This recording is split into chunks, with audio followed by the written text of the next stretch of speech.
नबी पाक सल्लल्लाहु अलैहि वसल्लम दूसरे बच्चों की तरह खेलते तो थे, मगर बुतों के करीब कभी नहीं जाते थे। जब बाकी बच्चे बुतों के सामने खेलते, कभी उनकी पूजा की नकल करते, तो आप खामोशी से अलग हट जाते। एक दिन बीबी आमिना रहमतुल्लाह अलैहा ने देखा कि कुछ बच्चे काबा के पास खेल रहे हैं और अपने नन्हे हाथों से बुतों को छू रहे हैं, लेकिन मोहम्मद सल्लल्लाहु अलैहि वसल्लम थोड़ी दूर खड़े आसमान की ओर देख रहे थे। बीबी आमिना रहमतुल्लाह अलैहा ने हैरानी से पूछा, बेटा मोहम्मद, तुम उनके साथ क्यों नहीं खेलते? हुजूर सल्लल्लाहु अलैहि वसल्लम ने मासूम अंदाज में जवाब दिया, अम्मा, ये तो पत्थर हैं, न ये सुनते हैं न देखते हैं, मुझे इनमें कुछ भी नजर नहीं आता। यह सुनकर बीबी आमिना रहमतुल्लाह अलैहा की आंखें नम हो गईं। उन्होंने बेटे को सीने से लगाया और उनके दिल में और पुख्ता यकीन बैठ गया कि यह बच्चा अल्लाह की तरफ से भेजी गई खास अमानत है।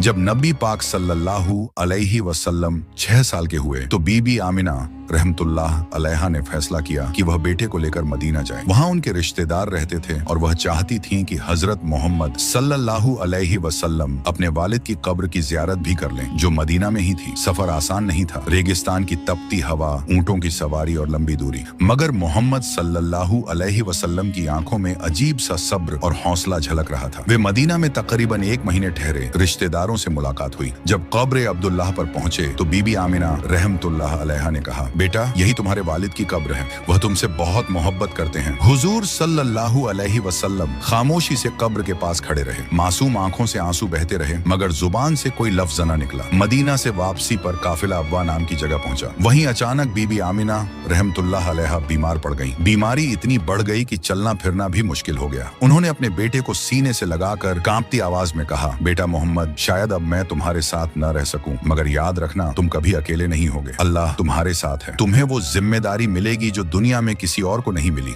6 साल के हुजूर पाक सल्लल्लाहु अलैहि वसल्लम की आंखों से आंसू बह रहे थे, लेकिन चेहरा सुकून में डूबा हुआ था। कुछ ही देर बाद बीबी आमिना रहमतुल्लाह अलैहा की रूह जन्नत की ओर परवाज कर गई। हुजूर सल्लल्लाहु अलैहि वसल्लम की आंखों से आंसू थम नहीं रहे थे। काफिले वालों ने उन्हें वापस मक्का पहुंचाकर दादा हजरत अब्दुल मुत्तलिब के हवाले कर दिया। जब हजरत अब्दुल मुत्तलिब को पता चला कि बहू बीबी आमिना रहमतुल्लाह अलैहा भी दुनिया से रुखसत हो गई हैं, तो उनकी आंखें भी भर आईं। उन्होंने नन्हे मोहम्मद सल्लल्लाहु अलैहि वसल्लम को अपनी गोद में लिया और कहा, बेटा, यह तुम्हारे रब की आजमाइश है, इससे कभी घबराना मत। तुम्हारा दादा जिंदा है और मुझे यकीन है कि तुम्हारा रब हर लम्हा तुम्हारा सहारा बनेगा। इसके बाद हजरत अब्दुल मुत्तलिब ने मोहम्मद सल्लल्लाहु अलैहि वसल्लम को अपनी जान से भी ज्यादा चाहना शुरू कर दिया। आगे की कहानी के लिए पार्ट 7 जरूर देखें।